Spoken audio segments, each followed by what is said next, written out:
Hi, and welcome to another tutorial. This is Brandon Berman, and we're going to pick up where I left off. So if you don't know how to move around in Premiere or how to set up a project, you might want to watch those videos first.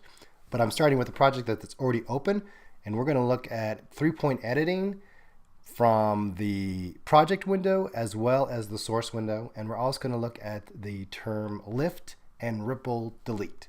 So let's get started. Here I'm starting with a project that's already opened, and when we look at these clips that are in thumb view here, I can select them, and I can select one, and then I can use the J, K, and L keys to move around. And you can see that when I use the J key, I'm actually moving the playhead. I can even scrub just by grabbing the playhead here. And I can set an in point by hitting the I on my keyboard. And you can see that the yellow area is shown up here and that I see the duration on this side.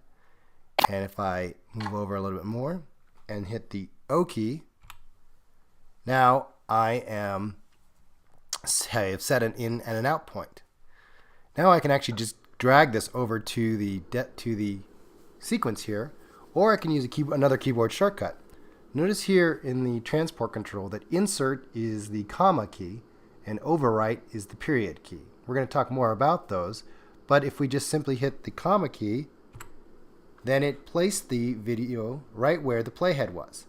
Now in this situation I had the playhead out a little ways, not at the very beginning of the timeline, so I'm going to undo. If I wanted it at the very beginning, I'm going to start at the beginning and then hit that comma, and that inserted that clip right here.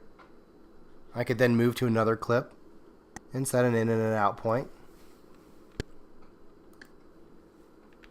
and hit the comma, and there we go. 2 clips right in a row. Now that's one way we can edit from the project window, and if I double click on a clip, it shows up in the source window, and from here I just have a little bit more fine-tuned controlling. I still see the duration of my in and out points, and I can use the transport keys, or I can just use my keyboard shortcuts again.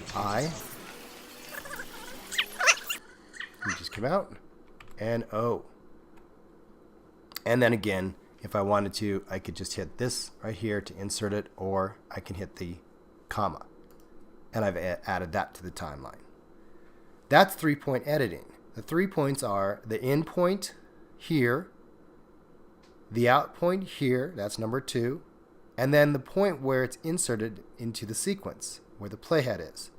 That's what's called 3-point editing. Now, let's look at actually using the insert and overwrite and what they do. So I'm going to zoom in a little bit more here. Delete this clip. And this clip. Now I'm just going to make this clip a little bit longer by simply trimming, by holding the mouse cursor to the right side until I get this red arrow, and I can click and drag out until I have run out of information. So I have no more information here, so that's the end of the clip, but I was able to stretch this out for demonstration purposes. Okay, so here we have the Boy Scout Girl Scouts, and if I wanted to insert this video of I'm not sure what this actual lizard is called, the chameleon, or I'm not sure what it is, but I believe it is the chameleon that changes the color. So anyway, if I wanted to insert that over here, this in and out point right here, if I use the insert, watch what happens where the playhead is, right here. It inserted it, split the clip that has the Boy Scouts and Girl Scouts, and bumped it over so that the total duration was increased.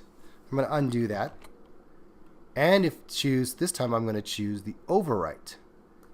And now you can see what happened here is it overwrote. It didn't cut it and ripple it down, it overwrote. So we're seeing this gap, this part of the Boy Scout Girl Scouts has been overwritten by this footage. So that is the difference between insert and overwrite. Now let's look at a couple other concepts in editing, and that's the deleting of tracks. If you delete a track, just simply get rid of it and leave a gap. That's known as a lift.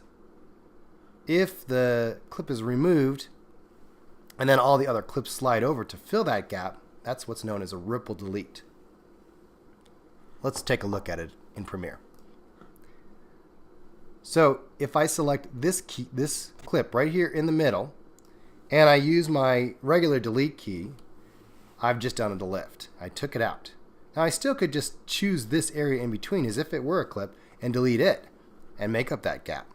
So I'm going to undo that. But if I use a shift delete, then it does a ripple delete. And it's different from different keyboards. Sometimes you're going to have to hit a function key to make this work, and laptop keyboards are going to be different than large keyboards. But the way I did it with a large keyboard was I used the regular return, the regular delete to remove it and do a lift. And I used the shift and then the delete that's right next to the home key or the end key to do the shift, to do the ripple delete. And that ripples it down the timeline. So that's a lift and a ripple delete. So that concludes this tutorial. I hope you enjoyed it, and if you have any questions, please contact me on my website at brandonberman.com, and also you can get access to some source files and some other information about training from at brandonberman.com. Thanks so much. Have a great day.